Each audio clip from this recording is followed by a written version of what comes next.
ಈ ಯುಗಾದಿ ಸಮಯದಲ್ಲಿ ನಿಮ್ಮ ಬಾಳಿನಲ್ಲಿ ಕೆಲವೊಂದಿಷ್ಟು ಘಟನೆಗಳು ನಡೆಯುತ್ತೆ. ಕೆಲವರಿಗೆ ಅದರಿಂದ ಒಳ್ಳೆಯದಾದರೆ, ಕೆಲವರಿಗೆ ಅದರಿಂದ ಕೆಟ್ಟದ್ದು ಆಗದು.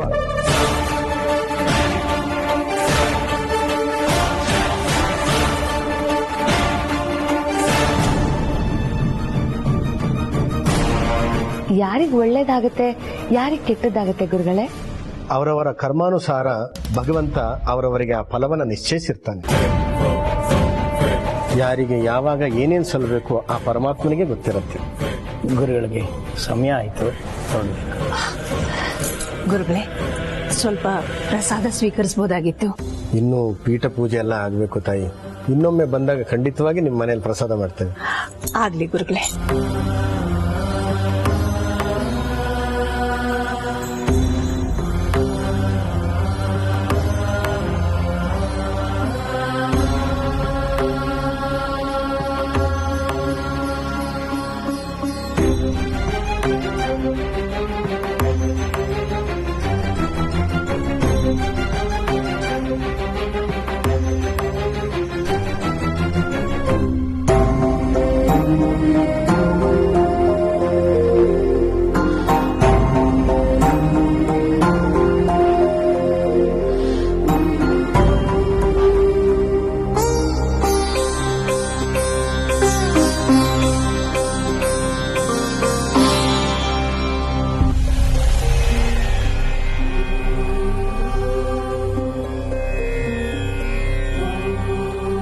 ಇಲ್ಲಿ ಯಾರೂ ಶಾಶ್ವತ ಅಲ್ಲ. ಇವತ್ತು ಇದ್ದಂತ ಜೀವ ನಾಳೆ ಹೋಗ್ಬೋದು. ಇರುವಷ್ಟು ದಿನ ಯಾರನ್ನೂ ನೋಯಿಸದೆ ಇನ್ನೊಬ್ರು ಕಷ್ಟದಲ್ಲಿ ಭಾಗಿಯಾಕೊಂಡು ಜೀವನ ಸಾಗಿಸ್ಬೇಕು. ಈ ಭೂಮಿ ಮೇಲೆ ಉಳಿಯೋದು ಪುಣ್ಯದ ಕಾರ್ಯಗಳೇ ವಿನಃ ಪಾಪಕರ್ಮಗಳಲ್ಲ.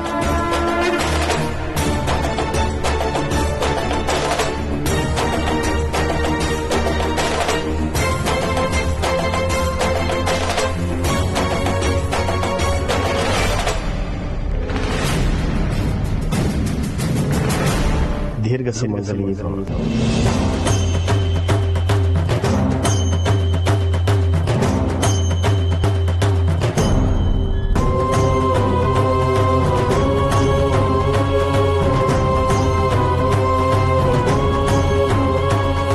ಗುರುಗಳೇ, ನನ್ನ ಮಗಳಿಗೆ ಇನ್ನೂ ಮದುವೆ ಆಗಿಲ್ಲ.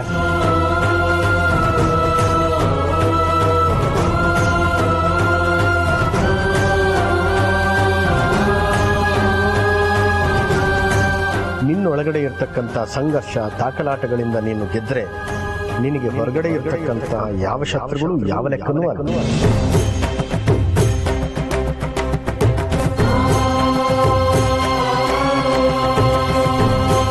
ಕಟ್ಟಿಗೆ ಸುಟ್ಟಾಗ ಬೂದಿ ಆಗತ್ತೆ, ಇಟ್ಟಿಗೆ ಸುಟ್ಟಾಗ ಗಟ್ಟಿ ಆಗತ್ತೆ. ಬರುವ ಕಷ್ಟಗಳನ್ನ ಧೈರ್ಯದಿಂದ ಎದುರಿಸಿದ್ರೆ ಮನಸ್ಸು ಕೂಡ ಇಟ್ಟಿಗೆ ತರ ಆಗತ್ತೆ.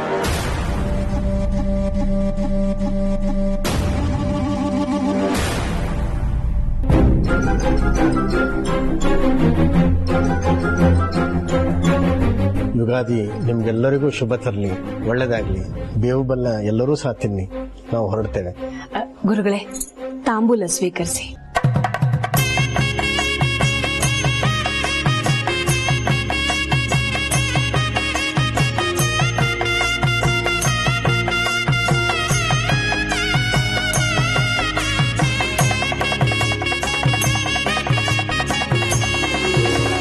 ನಾವಿನ್ನು ಹೊರಡ್ತೇವೆ.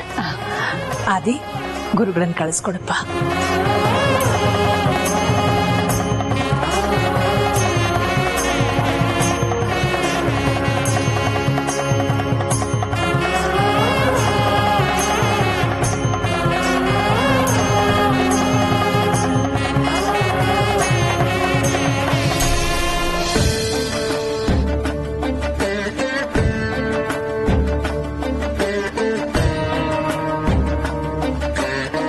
ಯಾಕೆ ಗುರುಗಳೇ ಹಾಗೆ ನೋಡ್ತಾ ಇದ್ದೀರಾ? ನಿನ್ನದು ಮಗುವಿನ ಮನಸ್ಸು.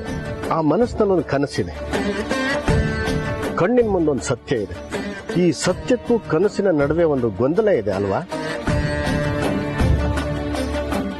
ಹೌದು ಗುರುಗಳೇ.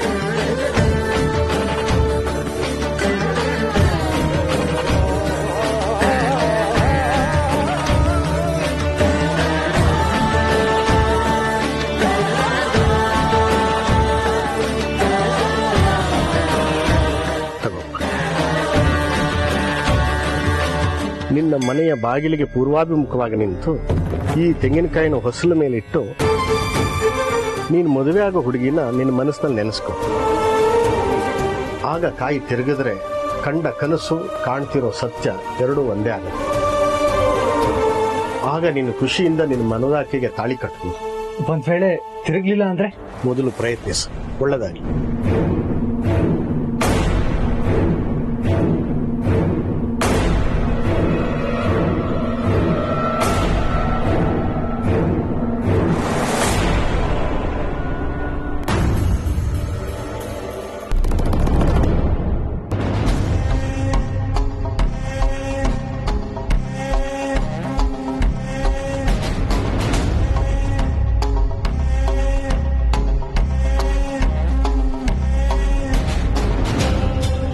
ಪಾರ್ವತಿ, ನೀನೇ ಕಣ್ಣಿನ ಹುಡುಗಿ ಅನ್ನೋ ಸತ್ಯ ಆದಿಗ್ ಯಾವತ್ ಗೊತ್ತಾದ್ರೂ ನನಗಂತೂ ಡೇಂಜರ್.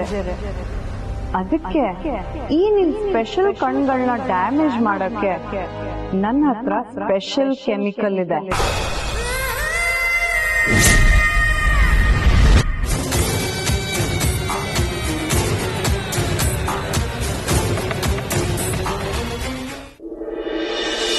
ಪಾರ್ವತಿ, ಎಲ್ಲರಿಗೂ ಬೇವು ಬೆಲ್ಲ ಕೊಡಮ್ಮ. ಸರಿಮ್ಮ.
ಅತ್ತೆ, ಐ ಆಮ್ ಸಾರಿ, ಕೈ ಜಾರೋಯ್ತು.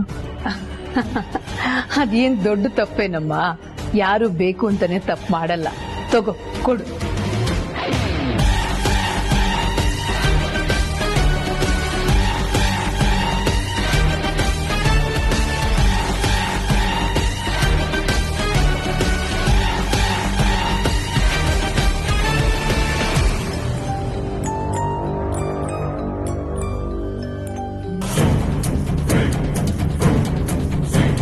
ತಗೋ ಪಾರ್ವತಿ. ನನಗ್ ಬೇಡ.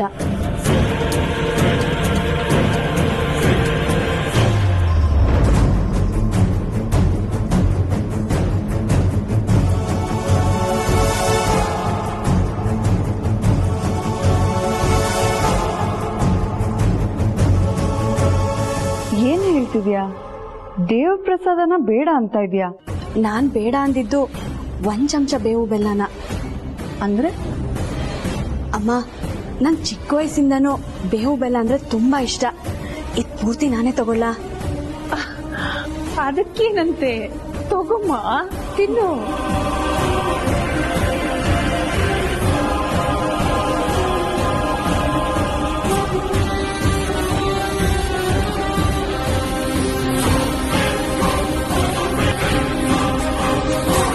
ತಗೋ ಪಾರ್ವತಿ.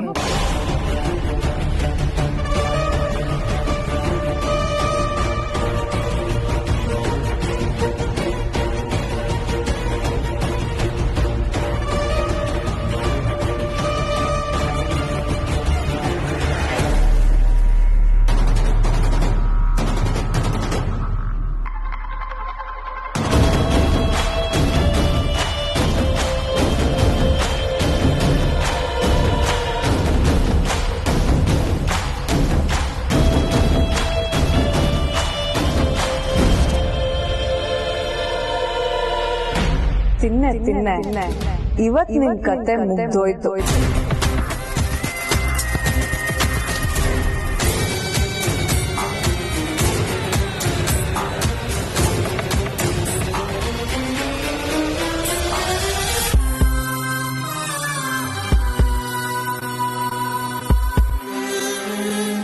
ಅಮ್ಮ, ನಾನು ಊಟಕ್ಕೆ ತಯಾರು ಮಾಡ್ತೀನಿ.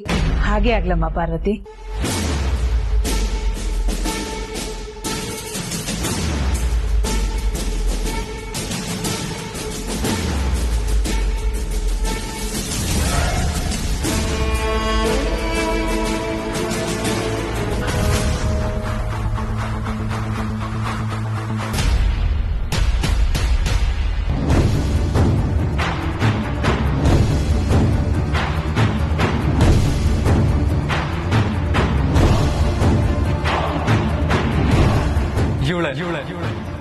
ನನ್ ಕಣ್ಣಿನ ಹುಡುಗಿ. ನಿಮ್ ಕಣ್ಣಿನ ಹುಡುಗಿ ನಿಮ್ ತರ ಸರಳವಾಗಿರ್ತಾರೆ, ಜೊತೆಗೆ ತಾವು ಭಾವುಕರಾಗಿರ್ತಾರೆ, ಇನ್ನೊಬ್ರು ಭಾವನೆಗಳಿಗೆ ತುಂಬಾ ಬೆಲೆ ಕೊಡ್ತಾರೆ ಅಂತ ಅನ್ಕೊಂಡಿದ್ದೆ. ಆದ್ರೆ ಅನುಷ್ಕಾ ಮೇಡಮ್ ಈ ತರನ ಅಂತ ಅನ್ನಿಸ್ಬಿಡ್ತು. ಅನುಷ್ಕಾನೇ ಕಣ್ಣಿನ ಹುಡುಗಿ ಅಂತ ನೀನ್ ಫಿಕ್ಸ್ ಆಗಿದ್ಯಾ? ಕಣ್ಣಿನ ಹುಡುಗಿಗೂ ಅನುಷ್ಕಾಗೂ ಮ್ಯಾಚ್ ಆಗ್ತಿಲ್ಲ ಅನ್ಸುತ್ತೆ ಬ್ರೋ.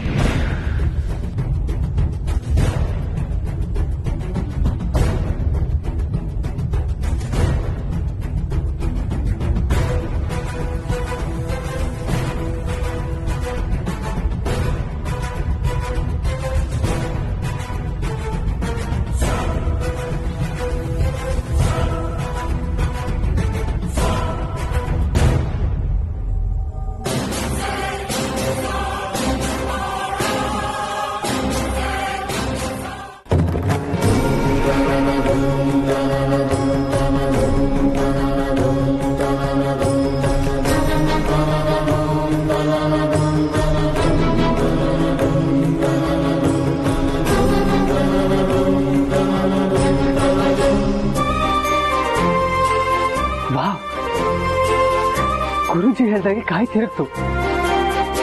ಅಂದ್ರೆ ಅನುಷ್ಕಾ ವಿಚಾರದಲ್ಲಿ ಪಾರ್ವತಿ ಮತ್ತೆ ಪ್ರೀತು ಹೇಳಿದ್ದು ಸುಳ್ಳು ಅಂತಾಯ್ತು. ಹಾಗಾದ್ರೆ ನನ್ ಕಣ್ಣಿನ ಹುಡುಗಿ ಅನುಷ್ಕಾನೇನಾ?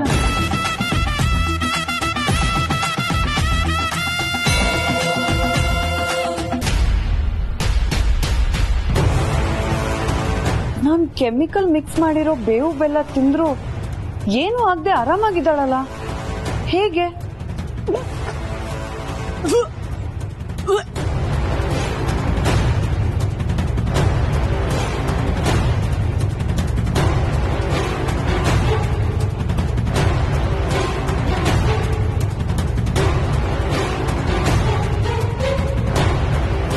ಅತಿ ಆಸೆ ಗತಿಗೇಡು ಅಂತಾರಲ್ಲ ಹಾಗೆ. ಭಿಕ್ಷತೆ ಸಿಕ್ತು ಅಂತ ಗಂಟ್ಲ ತಿಂದ್ರೆ ಹಿಂಗೆ ಆಗೋದು. ಕಕ್ಕು ಚೆನ್ನಾಗ್ ಕಕ್ಕು. ಪಾರ್ವತಿ ಏನೇ ಪ್ರಸಾದ ಎಲ್ಲ ಕರ್ಕೊಂಡ್ಬಿಟ್ಟಿದ್ದೆ, ಯಾಕೆ ಅಷ್ಟೊಂದು ತಿನ್ನಕ್ ಹೋದೆ? ಹಬ್ಬದ ದಿನ ಹೀಗಾದ್ರೆ ಅಪಶಕುನ ಅಂತ ಹೇಳ್ತಾರೆ. ಸಾಕು, ಈ ವಿಷಯನ ಇಲ್ಲಿಗೆ ಬಿಟ್ಬಿಡಿ. ಪ್ರಸಾದ ತಿಂದ್ರೆ ಈ ತರ ವಾಂತಿ ಆಗಲ್ಲ, ಅದ್ರಲ್ಲೂ ಬೇವು ಬೆಲ್ಲ. ಪಾರ್ವತಿಗೆ ಏನೋ ತೊಂದರೆ ಆಗಿದೆ ಅಷ್ಟೇ. ನೀ ಹೋಗಮ್ಮ, ಸ್ವಲ್ಪ ಹೊತ್ತು ರೆಸ್ಟ್ ತಗೋ, ಎಲ್ಲ ಸರಿ ಹೋಗುತ್ತೆ.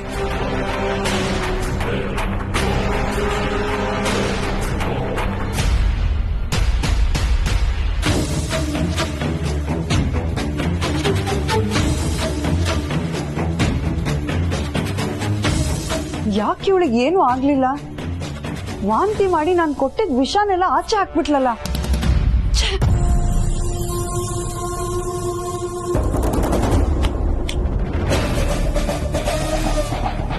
ಏನಪ್ಪ, ಇವಳಿಗೇನು ಆಗ್ಲೇ ಇಲ್ಲ ಅಂತ ಯೋಚನೆ ಮಾಡ್ತಾ ಇದ್ಯಾ? ಆಗ್ಲೇ ಬೇವು ಬೆಲ್ಲ ಕೊಡೋವಾಗ ನನ್ನ ನೋಡಿ ನಕ್ದಿಯಲ್ಲ, ಅವಾಗ್ಲೇ ನನಗೆ ಗೊತ್ತಾಯ್ತು ಏನೋ ಕಿತಾಪತಿ ಮಾಡಿದ್ಯಾ ಅಂತ. ನೀನ್ ಅದನ್ನ ಮೆಜಮಾನ್ರಿಗೆ ಕೊಟ್ಟು ಅದನ್ನ ತಿಂದು ಅವ್ರಿಗೇನಾದ್ರೂ ಅನಾಹುತ ಆದ್ರೆ ಅನ್ನೋ ಅನುಮಾನದಿಂದ ಎಲ್ಲ ಪ್ರಸಾದನೂ ನಾನೇ ತಿಂದೆ. ಅಷ್ಟು ಪ್ರಸಾದ ತಿಂದ್ಮೇಲೂ ಅವಳಿಗೇನು ಆಗ್ಲಿಲ್ವಲ್ಲ ಅಂತ ಯೋಚನೆ ಮಾಡ್ತಾ ಇದ್ಯಾ? ಆಗ್ಲೇ ನೀನ್ ಪ್ರಸಾದ ಕೊಟ್ಮೇಲೆ ನಾನು ಊಟಕ್ಕೆ ತಯಾರು ಮಾಡ್ತೀನಿ ಅಂತ ಹೇಳಿ ಹೊರಗಡೆ ಹೋದ್ನಲ್ಲ, ಯಾಕೆ ಹೇಳು? ನನಗ್ ಗೊತ್ತು ನೀನ್ ಈ ರೀತಿ ಕಂತ್ರಿ ಕೆಲಸ ಏನಾದ್ರೂ ಮಾಡಿರ್ತೀಯ ಅಂತ. ಅದಕ್ಕೆ ನನಗೇನು ಆಗ್ಬಾರ್ದು ಅಂತ ಮದ್ದಿನ ಸೊಪ್ಪು ತಿನ್ನೋದಿಕ್ ಹೊರಗಡೆ ಹೋಗಿದ್ದೆ. ಆ ದೇವ್ ನನ್ ಜೊತೆ ಇದ್ದನ್ ಕಣೆ. ನಿನ್ನಂತ ರಾಕ್ಷಸಿ ನನಗ್ ಏನೇ ಕೆಟ್ಟದ್ ಮಾಡಿದ್ರು ಆ ದೇವ್ರು ಒಂದಲ್ಲ ಒಂದ್ ರೀತಿ ನನ್ನ ಕಾಪಾಡ್ತಾನ್ ಕಣೆ.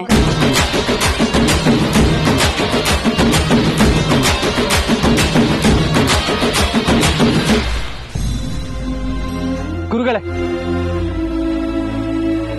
ನೀವ್ ಹೇಳ್ದಾಗೆ ಕಾಯ್ ತಿರುಗ್ತು. ನನ್ ಮದ್ವೆ ಆಗೋ ಹುಡುಗಿ ಅನುಷ್ಕಾನ ನೆನೆಸ್ಕೊಂಡ್ ಬೇಡ್ಕೊಂಡ ತಕ್ಷಣ ಕಾಯ್ ತಿರುಗ್ತು ಗುರುಗಳೇ. ಯಾವ ಕಡೆಯಿಂದ ಯಾವ ದಿಕ್ಕಿಗೆ ತಿರುಗ್ತು?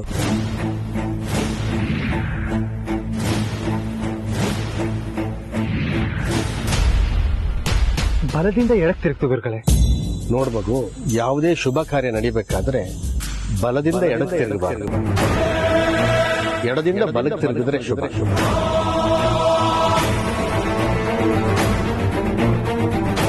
ಚಿಂತೆ ಮಾಡಬೇಡ. ನಿನ್ನ ಹಣೆ ಬರದಲ್ಲಿ ಏನೇನ್ ನಡಿಬೇಕು ಅಂತ ಇರ್ತದೆಯೋ ಅವೆಲ್ಲವೂ ನಡೆದೇ ನಡೆಯುತ್ತೆ. ಪ್ರಾರಂಭ ಇದೆ ಅಂದಮೇಲೆ ಅಂತ್ಯನೂ ಇರಲೇಬೇಕಲ್ವಾ? ನಿನ್ನ ಜೀವನದಲ್ಲಿದ್ದಂತಹ ಕೆಟ್ಟಗಳಿಗೆ ಈಗ ಮುಕ್ತಾಯ ಹಂತದಲ್ಲಿದೆ. ಯೋಚಿಸಬೇಡ. ನಿನಗೆ ಸಿಕ್ಕ ಅವಕಾಶಗಳನ್ನು ಬಳಸಿಕೊಂಡು ಬಂದಿದ್ದನ್ನ ಭೇದಿಸಿಕೊಂಡು ಹೋದ್ರೆ ನಿನ್ನ ಹಾದಿ ಸುಗಮವಾಗುತ್ತೆ. ನೀನ್ ಇಷ್ಟದಂತೆ ಅಪರೂಪದ ಅನುರೂಪದ ಹುಡುಗಿ ಸಿಗ್ತಾಳೆ. ಒಳ್ಳೆದಾಗಿ.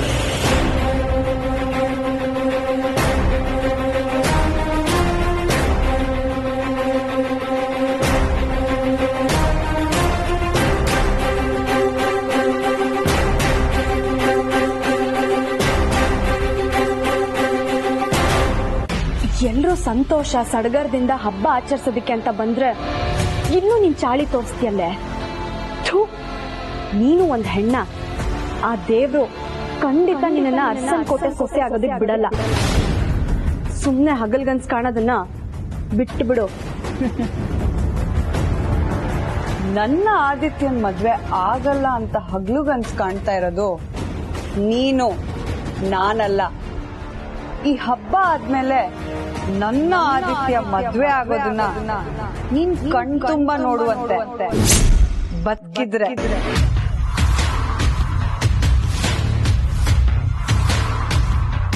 ಓ, ಅಂದ್ರೆ ನಾನ್ ಸಾಯ್ತೀನಿ ಅಂತ ಹೇಳ್ತಾ ಇದ್ಯಾ? ಛ, ನೀನ್ ಇಷ್ಟ ಬೇಗ ಸಾಯೋದು ನನಗಿಷ್ಟ ಇಲ್ಲ ಕಣೆ. ನೀನು ನರಳಬೇಕು, ನೋವು ಅನುಭವಿಸ್ಬೇಕು, ಕೊರಗಬೇಕು. ನಿನ್ ಸಂಕಟನ ನಾನ್ ನೋಡಿ ಖುಷಿ ಪಡ್ಬೇಕು. ಅದಾದ್ಮೇಲೆ ನೀನ್ ಸತ್ರೆ ನನಗ್ ಸಮಾಧಾನ ಸಂತೋಷ ಕಣೆ. ನನ್ ಲಿಸ್ಟ್ ಅಲ್ಲಿ ಅರ್ಸನ್ ಕೋಟೆ ಅವ್ರು ಮಾತ್ರ ಅಲ್ಲ ಕಣೆ, ನೀನು ಇದೆಯಾ.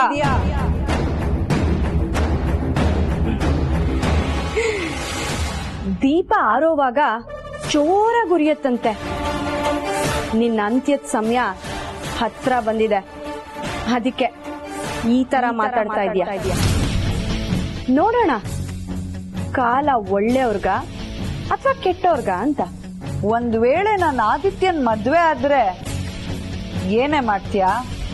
ನಮ್ಮ ಯಜಮಾನ್ರನ್ನ ನೀನ್ ಮದ್ವೆ ಆಗೋದಿಕ್ಕೆ ಈ ಜನ್ಮದಲ್ಲಿ ಸಾಧ್ಯ ಇಲ್ಲ. ಓ, ಅಷ್ಟೊಂದು ಕಾನ್ಫಿಡೆನ್ಸಾ? ಆಯ್ತು ಕಣೆ, ಇನ್ ಜಸ್ಟ್ 3 days, ಕೇವಲ 3 ದಿನ ಆಮೇಲೆ ಗೊತ್ತಾಗತ್ತೆ ನನ್ನ ಆದಿ ಮದ್ವೆ ಆಗುತ್ತೋ ಇಲ್ವೋ ಅಂತ. ನಾನು ಅದೇ 3 ದಿನಕ್ಕೋಸ್ಕರ ಕಾಯ್ತಾ ಇದ್ದೀನಿ ಕಣೆ. 3 ಅಂತ ಕೇವಲವಾಗಿ ಮಾತಾಡಬೇಡ.